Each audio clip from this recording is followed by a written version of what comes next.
पुनः आज आपके सामने एक नया टॉपिक लेकर के नया वीडियो आपके सामने पेश कर रहा हूं, क्योंकि जिस तरीके से आपने मेरे पहले वीडियो को इतना अच्छा सब्सक्राइब किया है, शेयर किया है, कमेंट्स किया है और हमारे चैनल को सब्सक्राइब किया है, इस वजह से मेरा हौसला अफजाई हुआ। मुझे लगा कि अब इस वीडियो को और आगे बढ़ाया जाए, इस विषय को, इस टॉपिक को, क्योंकि जो हमने उस दिन उस वीडियो में आपको साइंस के बारे में बताया था,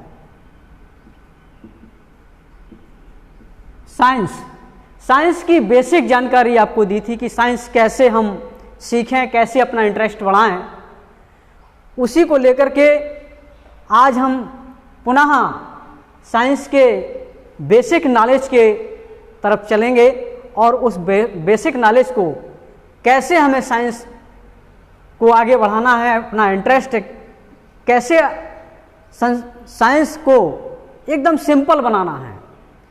तो लीजिए, साइंस में हमने सबसे पहले उस दिन उस वीडियो में उसकी डेफिनेशन और साथ ही साथ उसके नंबर गिनती को सीखा था। अब मैं इसी टॉपिक को आगे बढ़ाता हूं। तो आपसे कहा जाए या पूछा जाए कि मित्रों, कोई भी कार्य करने के लिए हम आपको किसकी आवश्यकता पड़ती है? हाँ, वेरी गुड, जैसे आपने कहा, हाँ, एनर्जी। बहुत अच्छी बात, आपने क्या कहा? एनर्जी। आपको एनर्जी की आवश्यकता, हम आपको सबको एनर्जी की आवश्यकता पड़ती है। कोई भी कार्य लेकर के चलें तो बिना एनर्जी के कोई काम नहीं होगा। और इस संसार में ऊर्जा, इस पूरे संसार में ऊर्जा ही एक ऐसा कारक है जो समूचे प्राणी जगत में इस प्रकृति को संचालन करने के लिए, इस प्रकृति में जो भी क्रियाएं होती हैं, उन क्रियाओं को करने के लिए एनर्जी अपनी महत्वपूर्ण भूमिका निभाती है। एनर्जी किसे कहते हैं? एनर्जी या ऊर्जा ना तो कभी उत्पन्न की जा सकती है और ना ही कभी नष्ट होती है, बल्कि क्या होती है? एक रूप से दूसरे रूप में परिवर्तित हो जाती है। हम ऊर्जा को ना उत्पन्न कर सकते हैं, ना ही नष्ट कर सकते हैं, बल्कि क्या कर सकते हैं? ऊर्जा को हम एक रूप से दूसरे रूप में परिवर्तित कर सकते हैं। जैसे इलेक्ट्रिक ऊर्जा, विद्युत ऊर्जा जो आती है, उसके द्वारा हम पंखों को चलाने में या मोटर वाहन चलाने में या मोटर को चलाने में यूज करते हैं। जो यांत्रिक ऊर्जा, या हम पवन चक्की लगा लेते हैं तो पवन ऊर्जा को हम अपने यांत्रिक ऊर्जा में चेंज कर देते हैं। ऊर्जा को ना कोई उत्पन्न कर सकता है, ना ही नष्ट कर सकता है, उसको तो सिर्फ हम एक रूप से दूसरे रूप में चेंज करते हैं। अब बात आती है, जिस तरीके से कहा गया कि एनर्जी, लेकिन मित्रों, जो एनर्जी है वो एनर्जी हमें कहां से प्राप्त होती है? बात तो इस बात की है कि एनर्जी ये हमें कहां से मिलती है। एनर्जी सबसे पहले किसी कार्य को करने के लिए किसकी आवश्यकता होती है? एनर्जी। वही एनर्जी जिसके द्वारा हम कार्य कर रहे हैं, वो एनर्जी अब हमें कहां से मिलती है, वो एनर्जी के बारे में हमें बताना है। वो एनर्जी हमें भोजन से मिलती है। कहां से मिलती है? भोजन से। वेरी गुड, आपने कहा भोजन से मिलती है, बिल्कुल सही बात है। इसके बाद अब इस बात की भी आ रही है, ये भी एक क्वेश्चन बन रहा है कि जो हम कहते हैं कि एनर्जी या ऊर्जा हमें कहां से प्राप्त होती है? भोजन से। भोजन कहां से प्राप्त हो रहा है? भोजन प्राप्त होता है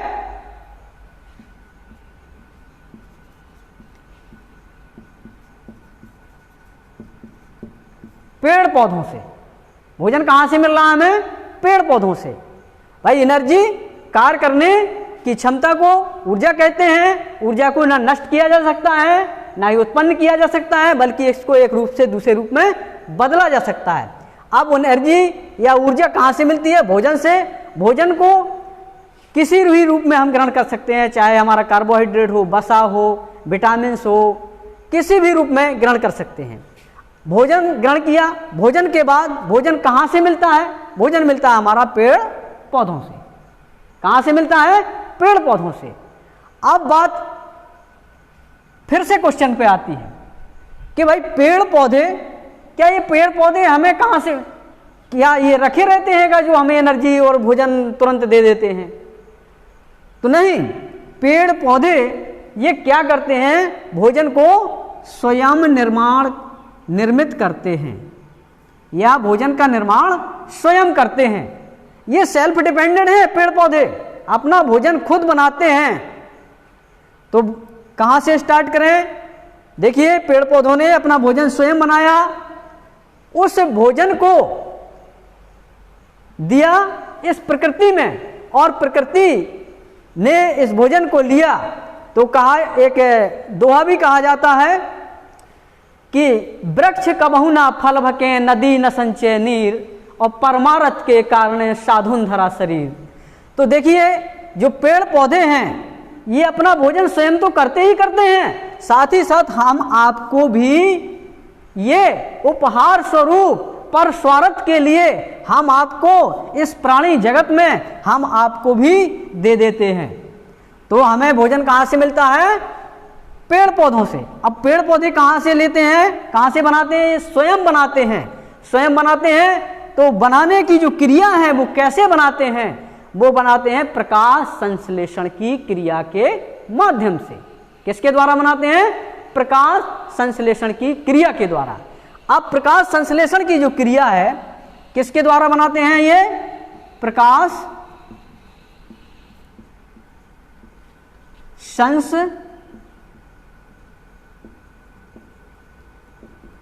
संश्लेषण, इसी को हम इंग्लिश में कहते हैं फोटोसिंथेसिस।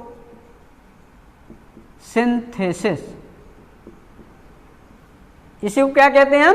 फोटोसिंथेसिस। पेड़ पौधों ने भोजन बनाया, अब वो भोजन बनाने का जो क्रिया है वो क्या है? प्रकाश संश्लेषण, जिसको हम इंग्लिश में फोटोसिंथेसिस कहते हैं। अब फोटोसिंथेसिस या प्रकाश संश्लेषण मेन पॉइंट पर आते हैं कि प्रकाश संश्लेषण किसे कहते हैं या प्रकाश संश्लेषण क्या है। इस टॉपिक को हमें पढ़ना है, इस विषय को पढ़ना है। प्रकाश संश्लेषण या जो पेड़ पौधों के द्वारा भोजन बनाया जा रहा है, इसकी क्रिया को हमें पढ़ना है, वो कैसे है इसको समझना है। अब हम आपको ले चलते हैं प्रकाश संश्लेषण की ओर। देखिए, जो प्रकाश संश्लेषण की क्रिया है, इसके द्वारा पौधे अपने भोजन का जो निर्माण करते हैं, किस तरीके से करते हैं, बिल्कुल घबराने की बात नहीं है, बड़ा सिंपल है, बहुत आसान तरीके से हम आप लोग जान सकते हैं कि पौधे कैसे अपने भोजन का निर्माण करते हैं। तो देखिए, इसकी सर्वप्रथम तो इसकी डेफिनेशन होनी चाहिए। किसकी? प्रकाश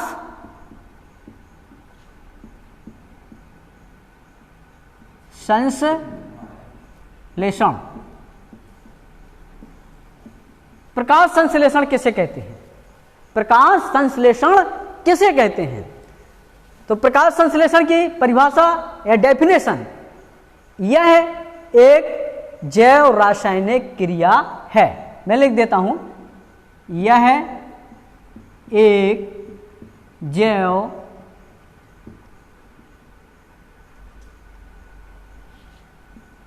रासायनिक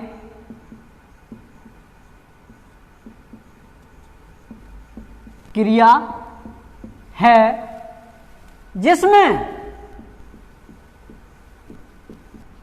जिसमें हरे पौधों हरे पौधों की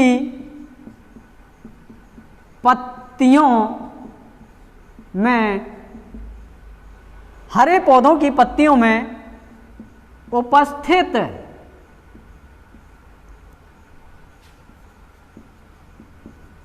क्लोरोफिल वायुमंडल से ली गई कार्बन डाइऑक्साइड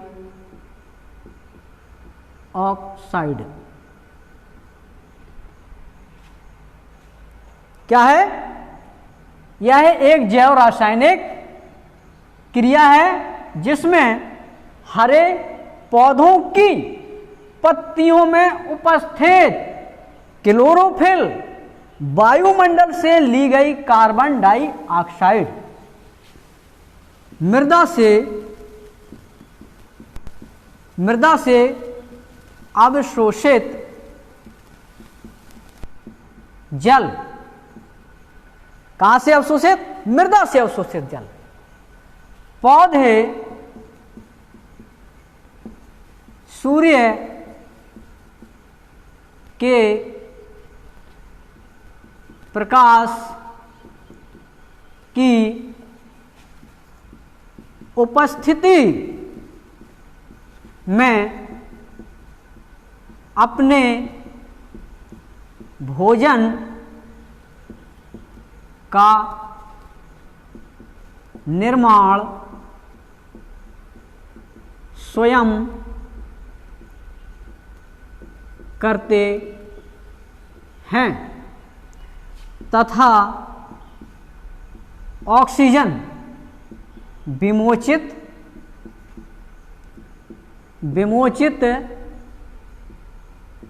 करते हैं।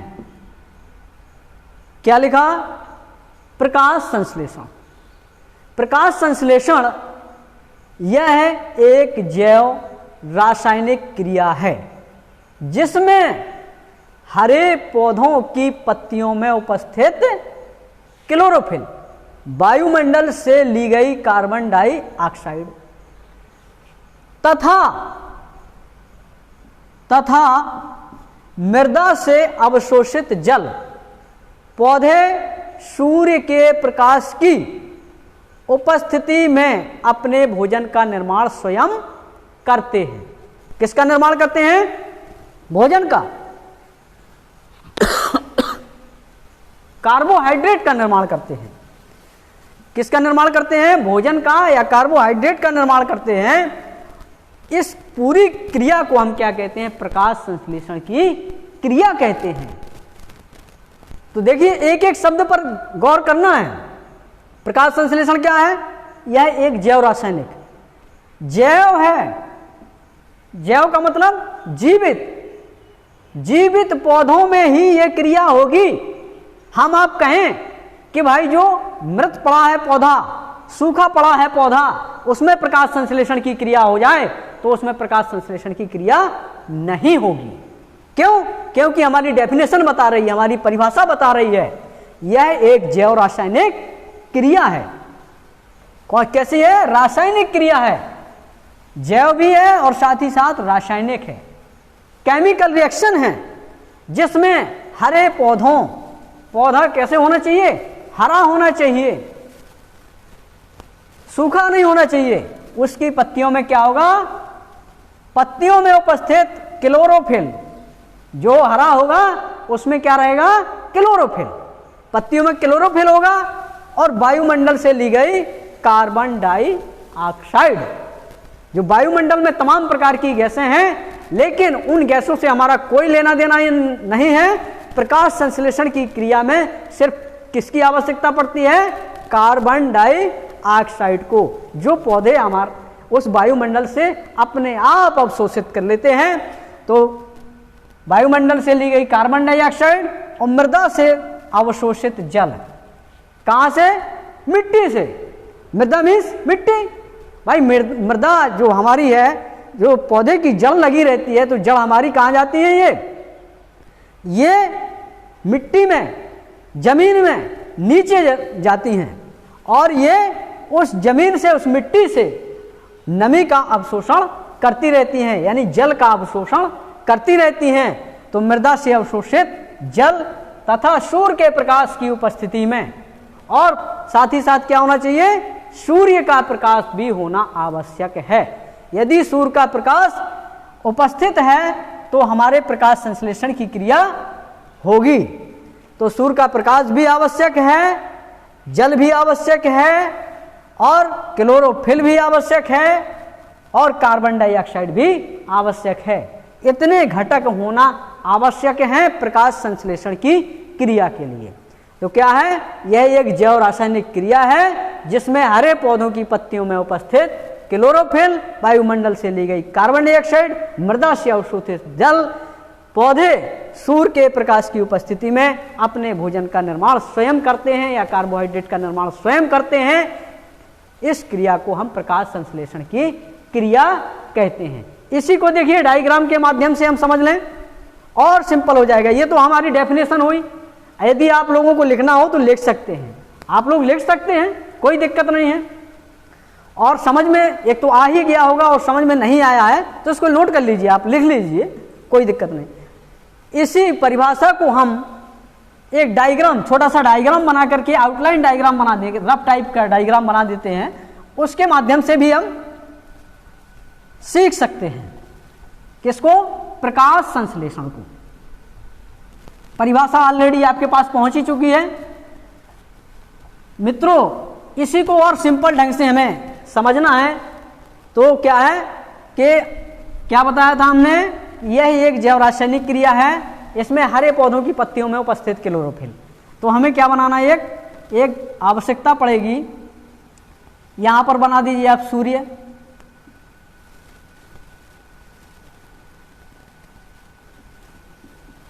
ये हमारे जो प्रकृति में ऊर्जा का सबसे बड़ा स्रोत जिसको कहा जाता है सूर्य है। इससे प्रकाश किरणें आ रही हैं और यहां पर हमारा वायुमंडल है और यहां इस स्थान पर मान के चलिए एक पौधा लगा हुआ है।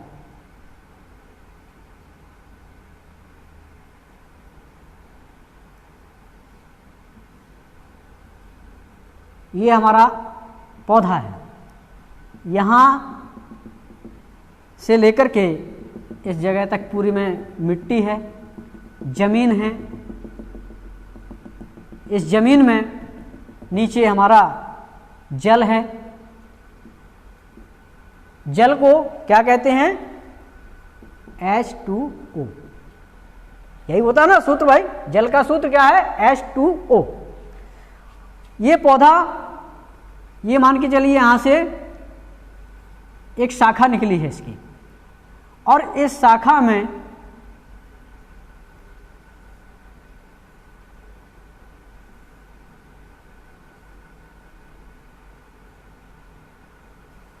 इस पौधे की शाखा में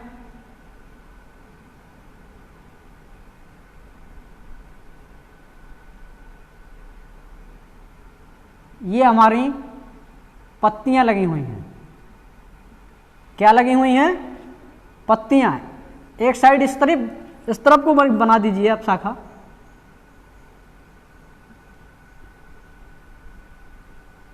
आप लोग इससे भी अच्छा बना सकते हैं डायग्राम। बच्चों अच्छा से अच्छा डायग्राम बनाएं।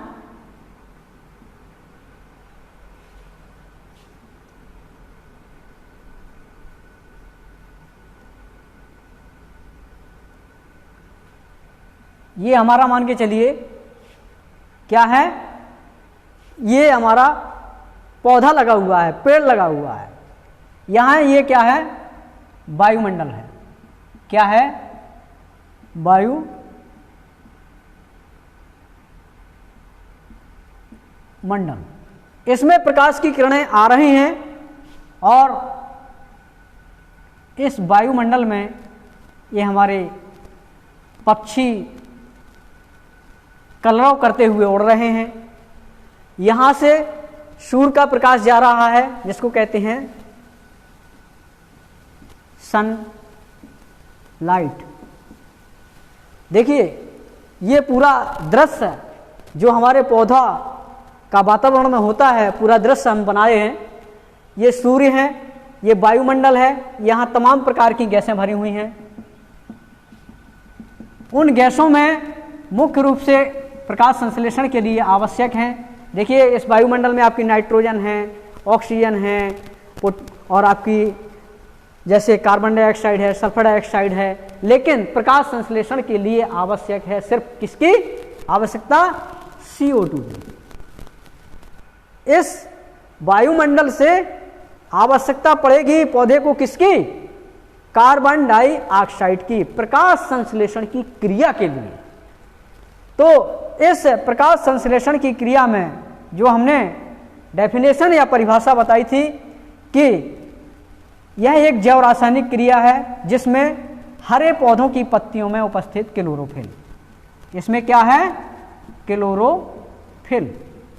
इनकी पत्तियों में क्लोरोफिल है और वायुमंडल से ली गई कार्बन डाइऑक्साइड। इधर से क्या ले लिया पौधे ने? कार्बन डाइऑक्साइड ले लिया। और मृदा से अवशोषित जल, इस मृदा में, मृदा मीन्स मिट्टी, इस मिट्टी में जो पौधे ने अपनी जड़ों के माध्यम से जल का अवशोषण किया है, तो मृदा से अवशोषित जल पौधे सूर्य के प्रकाश की उपस्थिति में, सनलाइट की उपस्थिति में अपना भोजन या अपने भोजन का निर्माण स्वयं करते हैं और ऑक्सीजन को विमोचित करते हैं। किसको विमोचित करते हैं? O2 को बाहर निकालते हैं, ऑक्सीजन को बाहर निकालते हैं, जो हम आप लोग प्राणदायी वायु के रूप में उपयोग करते हैं।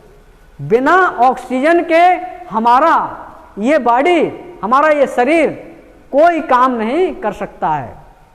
तो ऑक्सीजन कहाँ से मिलती है हमें? पेड़ पौधों से मिलती है। और पेड़ पौधे क्या करते हैं? सर्वप्रथम प्रकाश संश्लेषण की क्रिया करते हैं। तो प्रकाश संश्लेषण की क्रिया आपको इस डायग्राम के माध्यम से बड़े सिंपल ढंग से आ गई होगी कि यह एक जैव रासायनिक क्रिया है जिसमें हरे पौधों की पत्तियों में उपस्थित क्लोरोफिल, वायुमंडल से ली गई कार्बन डाइऑक्साइड और मृदा से अवशोषित जल, पौधे सूर्य के प्रकाश की उपस्थिति में अपने भोजन का निर्माण स्वयं करते हैं तथा ऑक्सीजन को विमोचित करते हैं। इसको हम प्रकाश संश्लेषण कहते हैं। ये तो देखिए पहले मैंने परिभाषा आपको दी, परिभाषा को सिंपल तरीके से डायग्राम के माध्यम से समझाया। अब आप इसी को समीकरण के माध्यम से समझ लीजिए। समीकरण यदि हम आपको सूत्र आते हैं तो ठीक है, नहीं आते हैं तो मैं लिखे दे रहा हूं, कोई दिक्कत नहीं है। तो समीकरण के लिए सूत्र क्या क्या लिया है? प्रकाश संश्लेषण की परिभाषा में क्या क्या लिया गया था कि जल और कार्बन डाइऑक्साइड। अभी हमें क्या लेना है? जल और कार्बन डाइऑक्साइड। तो ये ले लिया हमने क्या? H2O plus CO2।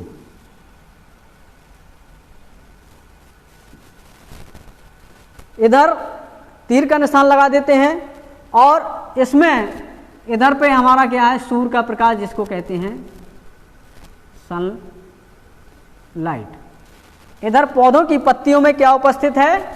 क्लोरोफिल।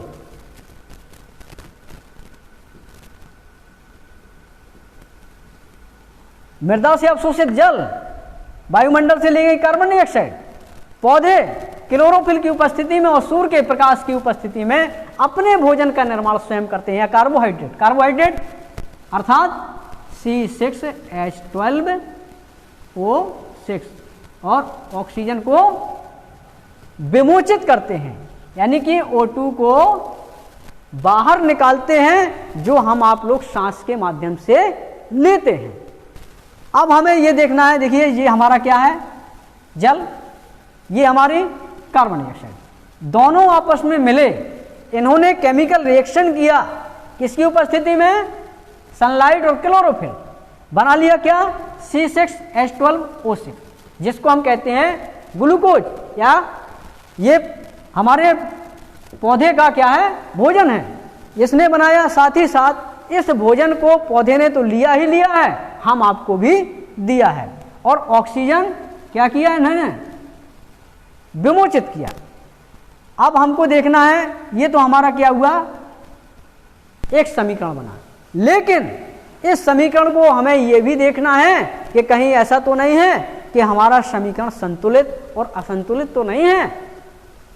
भाई हमें यह भी तो पता होना चाहिए कि हमारा समीकरण कहीं असंतुलित तो नहीं जा रहा है। तो असंतुलित है तो उस असंतुलित को संतुलित किस तरीके से करें, इसी समीकरण के माध्यम से एक और जानकारी, नई जानकारी हम आप सीख सकते हैं। तो देखिए यहां देख लेते हैं, यानी हमारे कहने का मतलब यह है कि समीकरण का दायां पक्ष और बायां पक्ष कैसे होना चाहिए, बराबर होना चाहिए।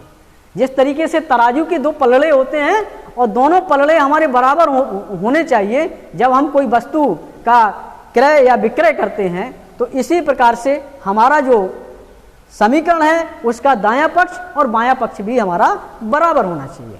तो यहां पर देखें h कितने हैं, 2, और इस साइड h कितने हैं, यहां 12, यहां कितने हैं, 12 हैं। अब भाई ये तो बिल्कुल असंतुलित है, क्योंकि यहां पर 2 हैं और यहां पर 12 हैं। लेकिन घबराने की बात नहीं है, हमें इस साइड बराबर करना है। अब 12 कैसे करेंगे, तो हम ऐसी संख्या ढूंढेंगे कि जिसका मल्टीप्लाई करने से इसके बराबर आ जाए, इस हाइड्रोजन के बराबर आ जाए। तो कोई सी संख्या हम ढूंढ सकते हैं, लेकिन वो संख्या कौन होना चाहिए, इसके बराबर हाइड्रोजन आना चाहिए मल्टीप्लाई करने में। तो ऐसी संख्या कौन सी है, हाँ वेरी गुड, ये 6, कितनी है, 6, यानी कि 6 का जब हम मल्टीप्लाई करेंगे, 6 2 जा 12, यानी कि 6 दूनी 12।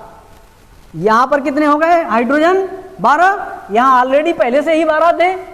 अब हमें देखना है ऑक्सीजन, ऑक्सीजन देखना है, या ऑक्सीजन यहां पर कितने हैं, 1 और यहां पर 2, टोटल कितने हो गए, इस साइड 2 और 1 3, यहां पर ऑक्सीजन कितने हैं, 6 ये हैं और 2 ये हैं, दोनों प्लस हैं, 6 और 2 कितने हो गए, 8।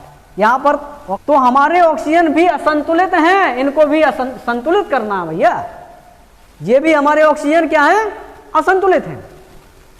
कार्बन को देख लेते हैं, कार्बन कितना है, इस साइड 1 है और इस साइड कितने हैं, 6। इस कार्बन में भी भाई अनियमितता है, मतलब यहां कुछ है और यहां कुछ है, असंतुलित है। इसको संतुलित करने के लिए भी हमें मल्टीप्लाई करना पड़ेगा। तो 6 बनाने के लिए कितने का मल्टीप्लाई कर दें ताकि ये हमारा कार्बन 6 हो जाए। तो इस 6 का मल्टीप्लाई करेंगे तो हमारा कार्बन 6 हो गया, और इधर भी ऑलरेडी पहले से ही 6 है। तो कार्बन और हाइड्रोजन तो हो गए हमारे, लेकिन बात अटक गई कहां पर, ऑक्सीजन की। अब यहां पर ऑक्सीजन कितने हो गए, ये आगे 6 लगा हुआ है, तो इस 6 का गुणा इस हाइड्रोजन में भी होगा तो 12 हो गया हाइड्रोजन, इस 6 का गुणा ऑक्सीजन में भी होगा, इसलिए ऑक्सीजन कितने हैं, 6 का 6, एक ऑक्सीजन है, इसलिए 6 का जब हम मल्टीप्लाई करेंगे तो 6 ही आएगा। और इधर ऑक्सीजन कितने हैं, 6 ये है और 2 यहां लगे हुए हैं, तो 6 दूनी 12। तो यहां पर कितने हो रहे हैं, 12 हो रहे हैं। और इधर ऑक्सीजन कितने हैं, इधर ऑक्सीजन हमारे 6 और यहां पर कितने हैं, यहां पर 6 और यहां पर 2, तो 6 और 2 कितने हो गए, 8। अब हमें क्या करना है, इसके बराबर करना है। तो इसके बराबर करने के लिए हमें क्या करना पड़ेगा, इसका हमें मल्टीप्लाई करना पड़ेगा। तो मल्टीप्लाई कैसे करेंगे, 6 का इसमें कर देंगे, 6 दूनी 12, 12 6 18। यहां पर 6 और 6 का गुणा 2 में करेंगे, 6 दूनी 12, 12 यहां पर है और 6 यहां पर है, तो टोटल कर देंगे तो कितने हो जाएंगे, 18। और कितने हो गए, 6 यहां पर, और इस 6 का इस ऑक्सीजन में भी मल्टीप्लाई हुआ, इस 6 का एक ऑक्सीजन में मल्टीप्लाई करेंगे तो 6 ही आएगा, और जब इस 6 का इस 2 ऑक्सीजन में मल्टीप्लाई करेंगे तो कितना हो जाएगा 12। 12 प्लस 6, 12 धन 6 बराबर कितना हो जाएगा 18। इसी प्रकार से इस साइड भी ऑक्सीजन को देखते हैं तो यहाँ पर कितने हो गए 6 दूनी 12, 12 और 6 18। अब हमारा समीकरण हाइड्रोजन भी संतुलित हो गया, कार्बन भी संतुलित हो गया और ऑक्सीजन भी संतुलित हो गया। इस साइड 18 हो गए, इस साइड भी 18 हो गए। कौन? ऑक्सीजन। तो ये हमारा ऑक्सीजन है, जो ऑक्सीजन हम आपको श्वसन के लिए बहुत महत्वपूर्ण होता है और हमें एक जीवनदायी वायु के रूप में मिलता है। तो मैं समझता हूँ कि आपको ये परिभाषा जो प्रकाश संश्लेषण की आपको इस वीडियो के माध्यम से दी गई है समझ में आई होगी, अच्छी लगी होगी। और यदि आपको ये वीडियो पसंद आए तो हमारे चैनल को सब्सक्राइब जरूर करें, हमारे इस वीडियो को जरूर देखें, शेयर करें, लाइक करें। बहुत बहुत धन्यवाद। अगले वीडियो पुनः मिलते हैं।